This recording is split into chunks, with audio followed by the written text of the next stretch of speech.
कल्पना कीजिए एक ऐसे शख्स की जो सत्ता के लिए अपने ही परिवार को नष्ट कर देता है, हजारों मंदिरों को ध्वस्त कर देता है और पूरे साम्राज्य को धार्मिक तानाशाही थोप देता है। नमस्कार दोस्तों, मैं बात कर रहा हूँ औरंगजेब की। That bigoted, fanatic Mughal emperor Aurangzeb still go and pray at the grave of the monster Aurangzeb who beheaded Guru Tegh Bahadur, who decapitated Sambhaji Maharaj, who demolished Kashi Vishwanath and who murdered 4.6 million Hindus. Bharat के सबसे निर्दयी और अत्याचारी मुगल शासक की, जिसने विनाश, खून खराबे और धार्मिक कट्टरता को बढ़ावा दिया। औरंगजेब ने अपने ही पिता को जेल में डाल दिया, निर्दोष हिंदुओं और सिखों की हत्याएं करवाई और भारत की सांस्कृतिक विरासत को नष्ट करने का हर संभव प्रयास किया। लेकिन उसने ऐसा क्यों किया और आज भी हिंदुस्तान में बहुत सारे लोग उसके शासन का बचाव करते हैं। तो आइए इस सच को जानते हैं। औरंगजेब की क्रूरता को समझने के लिए हमें सन 1658 में जाना होगा। उस समय भारत पर शाहजहां का शासन था, वही शाहजहां जिसको कहा जाता है कि उसने ताजमहल बनवाया। लेकिन उसकी मौत के बाद संघर्ष शुरू हो जाता है। शाहजहां के 4 बेटे थे, दारा शिकोह, शुजा, मुराद और औरंगजेब, और ये चारों राजगद्दी के लिए आपस में ही लड़ जाते हैं। लेकिन औरंगजेब ने साबित किया कि वह गद्दी को पाने के लिए किसी भी हद तक जा सकता है। तो उसने अपने ही बड़े भाई दारा शिकोह की हत्या करवा दी और उसका सिर कटवाकर अपने ही पिता को उपहार के रूप में भेंट किया। और उसके बाद उसने अपने ही पिता को यानी शाहजहां को कैद कर लिया और उसको 8 साल तक आगरा के किले में कैद करके रखा और वहीं पर शाहजहां की मृत्यु हो जाती है। जो आदमी अपने ही परिवार के साथ ऐसा कर सकता है तो उसने आम जनता के साथ क्या किया होगा, आप इसका बस अंदाजा लगाइए। हिंदुओं के प्रति औरंगजेब की क्रूर नीतियां। जब औरंगजेब बादशाह बना तो उसने हिंदू धर्म और संस्कृति के खिलाफ एक जिहाद छेड़ दिया। वह पूरे साम्राज्य में कट्टरपंथी इस्लामी शासन चाहता था। तो उसने हजारों मंदिरों को तोड़ने का आदेश दे दिया, जिसमें से कि बहुत सारे महत्वपूर्ण मंदिर थे।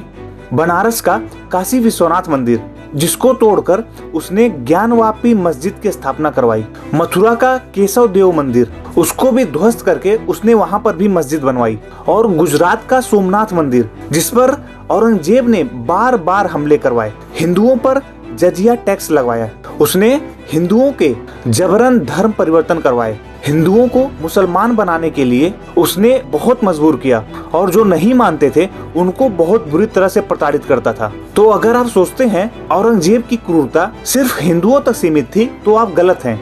हमारा सिख समुदाय भी औरंगजेब की बर्बरता का शिकार हुआ था। सन 1675 में गुरु तेग बहादुर जी ने हिंदुओं के जबरन धर्म परिवर्तन का विरोध किया तो औरंगजेब ने उन्हें गिरफ्तार कर लिया, उन्हें बहुत सारी यातनाएं दी और दिल्ली के चांदनी चौक में उनका सर काट देता है और उनके शिष्यों को बहुत ही अमानवीय यातनाएं दी। किसी को जिंदा आरी से चिरवा दिया तो किसी को उबलते हुए पानी में डाल दिया। तो इस घटना के बाद हमारे सिखों ने मुगलों के खिलाफ विद्रोह शुरू कर दिया, जिसने खालसा पंथ और गुरु गोविंद सिंह के नेतृत्व में एक महान प्रतिरोध आंदोलन शुरू हुआ। जब औरंगजेब भारत में अपनी धार्मिक तानाशाही फैला रहा था तो दक्षिण भारत में एक महान हिंदू योद्धा खड़ा हो रहे थे, छत्रपति शिवाजी महाराज।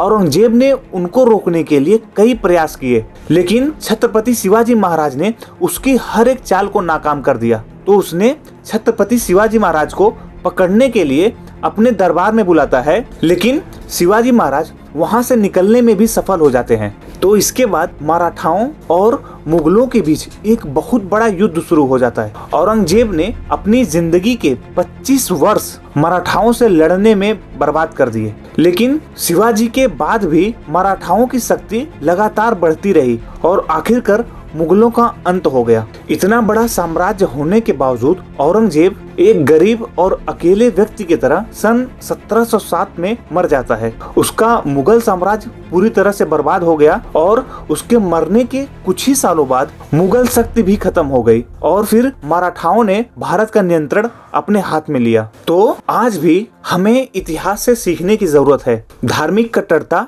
और जबरदस्ती केवल विनाश की ओर ले जाती है। भारत औरंगजेब की क्रूरता से बच गया, लेकिन हमें कभी भी ऐसी नफरत को फिर से नहीं पनपने देनी चाहिए। आपको क्या लगता है, औरंगजेब महान था या मुगल साम्राज्य की सबसे बड़ी गलती? कमेंट करके जरूर बताएं और इस वीडियो को लाइक करें और चैनल को सब्सक्राइब करना ना भूलें। धन्यवाद।